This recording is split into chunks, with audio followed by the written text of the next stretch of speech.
Hello, welcome to Shantha's kitchen. இன்றைக்கி ஒரு வடைக்கறி எப்படி பண்ணுறதுன்னு பார்க்கலாம். 1.5 கப் கடலைப்பருப்பு எடுத்திருக்கேன்.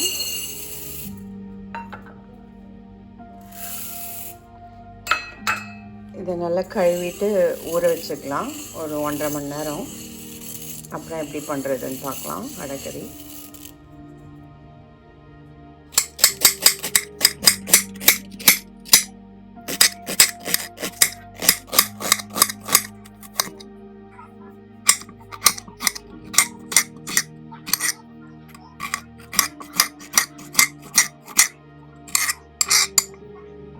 வடைக்கறிக்கு ஒரு 3 டேபிள் ஸ்பூன் தேங்காய் எடுத்திருக்கேன். திருவின தேங்காய், ஒரு 5 பச்சை மிளகா, ஒரு 5 கேஷ்யூஸு, ஒரு அரை டீஸ்பூன் சோம்பு எடுத்திருக்கேன். இதை அரைச்சி எடுத்துக்கலாம் நம்ம வடைக்கறிக்கு. அப்புறம் வடைக்கறி எப்படி பண்ணுறதுன்னு பார்க்கலாம். ஆயில் ஆட் பண்ணிக்கலாம். கொஞ்சம் ஒரு 2 மராத்தி மோகு, ஒரு சின்ன துண்டு பட்டை, ஒரு 4 லவங்கம் எடுத்திருக்கேன், கொஞ்சம் பே லீஃப் எடுத்திருக்கேன். இதை சேர்த்துக்கோங்க அந்த எண்ணெயில். செவந்துடுச்சு. இப்போ இந்த ஆனியன் ஆட் பண்ணிக்கலாம். ஒரு 1.5 ஆனியன் எடுத்திருக்கேன். கருவேப்பிலையும் ஆட் பண்ணிக்கோங்க.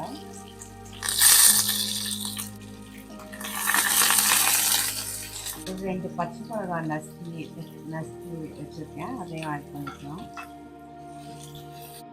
சால்ட் ஆட் பண்ணிக்கோங்க. வெங்காயம் சீக்கிரம் வதங்கிடும். ஒரு 1.5 tablespoon ginger garlic add பண்ணிக்கலாம்.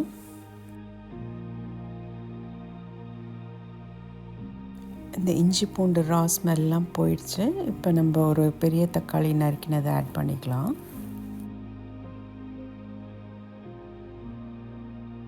ஒரு 3-3.5 கப் தண்ணி ஆட் பண்ணிக்கோங்க. இது வடை நல்லா தண்ணி இழுக்கும்.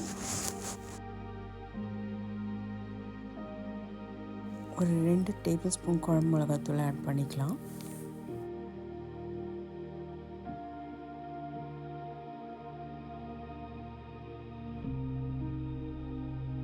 நல்லா கொதி வந்துடுச்சு. இப்போ மூடி நம்ம குறைச்சி வச்சிடலாம். இந்த மிளகா வாசனை எல்லாம் போன அப்புறம் நம்ம தேங்காய் ஆட் பண்ணிக்கலாம். நல்லா ஊறிடுச்சு. இப்போ அரைச்சி எடுத்துக்கலாம் நம்ம வடைக்கு. 7 பச்சை மிளகாய் ஆட் பண்ணிக்கோங்க. ஒரு டீஸ்பூன் சோம்பு ஆட் பண்ணிக்கோங்க. மசால் வடைக்கு அரைச்சி எடுத்துக்கலாம். மசால் வடைக்கு அதை 1-2 தான் இருக்கணும், அப்போ தான் நல்லாயிருக்கும் மொறுன்னு.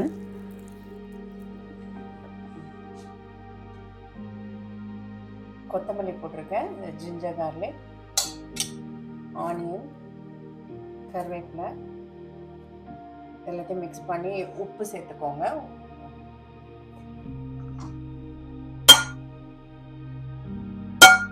பண்ணிக்கலாம். பண்ணிவிட்டு வடை சுட்டு எடுத்துக்கலாம். மிளகா வாசனை எல்லாம் போயிடுச்சு. இந்த தேங்காவை ஆட் பண்ணிக்கலாம். இது தேங்காவை ஆட் பண்ணாமல் பண்ணுறதுனாலும் பண்ணலாம். அந்த ரெஸ்டாரண்ட்டில் கடையிலலாம் அப்படி தான் பண்ணுவாங்க. ஒரு வாட்டி இந்த மாதிரியும் பண்ணி பாருங்கள். இது கொஞ்சம் தேங்காய் ஆட் பண்ணிக்கலாம். இந்த அரைச்ச தேங்காவை இது கொஞ்சம் கொதிக்கட்டும். நம்ம இந்த வடையை சுட்டு இதில் சேர்த்துக்கலாம். இப்போ சால்ட் எல்லாம் கரெக்டாக இருக்கான்னு செக் பண்ணிக்கோங்க. ஒரு 2 கொதி வந்தோடனே சுவிட்ச் ஆஃப் பண்ணிடுங்க. அப்புறம் வடையை சேர்த்துக்கலாம் நம்ம இதில். நல்லா கொதி வந்துடுச்சு. இப்போ சுவிட்ச் ஆஃப் பண்ணிடலாம். ரொம்ப தேங்காய் சேர்த்தது ரொம்ப கொதிச்சா நீத்து போன மாதிரி ஆகிடும். சுவிட்ச் ஆஃப் பண்ணிடுங்க. வடையை போட்டு எடுத்துக்கலாம் நம்ம இப்போ.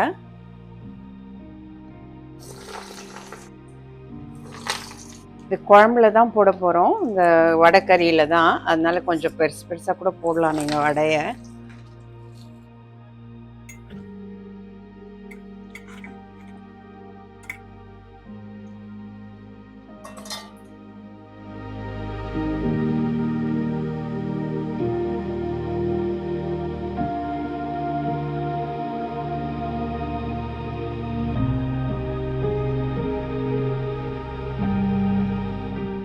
மீதி இருக்க வடையும் போட்டு எடுத்துக்கலாம். லோ ஃப்ளேமில் வச்சுக்கோங்க. அந்த வடைக்கறி கிரேவியை பிச்சு போட்டுடலாம் அதில்.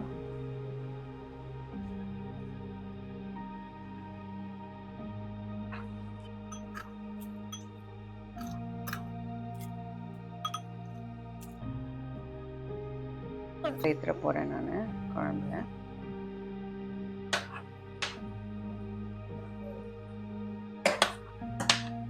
வடை நல்லா அந்த தண்ணியை இழுத்துக்கும். கொஞ்சம் தண்ணி தாராளமாக இருக்கிற மாதிரி பார்த்துக்கோங்க.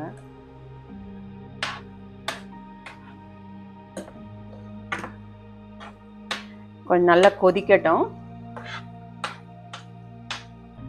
ஒரு 10 நிமிஷம் கொதிக்கட்டும். ஹையில் கொஞ்சம் நேரம் கொதிச்சுட்டு கொஞ்சம் லோவில் வச்சுருங்க.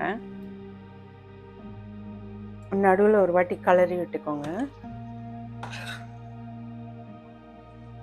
நல்லா ஆயிடுச்சு வடைக்கறி. நிறுத்திடலாம்.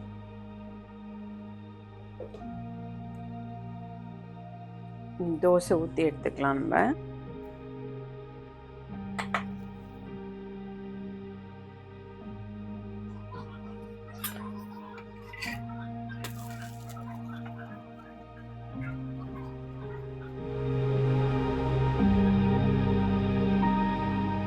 வடைக்கறி ட்ரை பண்ணி பாருங்கள்.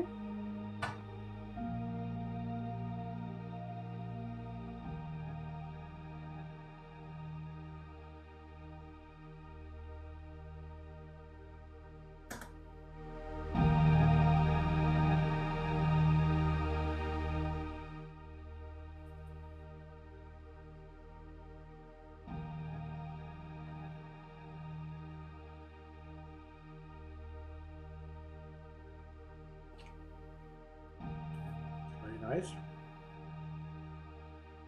ட்ரை பண்ணி பாருங்கள். ட்ரை பண்ணி பார்த்துட்டு எப்படி இருக்குன்னு சொல்லுங்கள். தேங்க்ஸ் ஃபார் வாட்சிங்.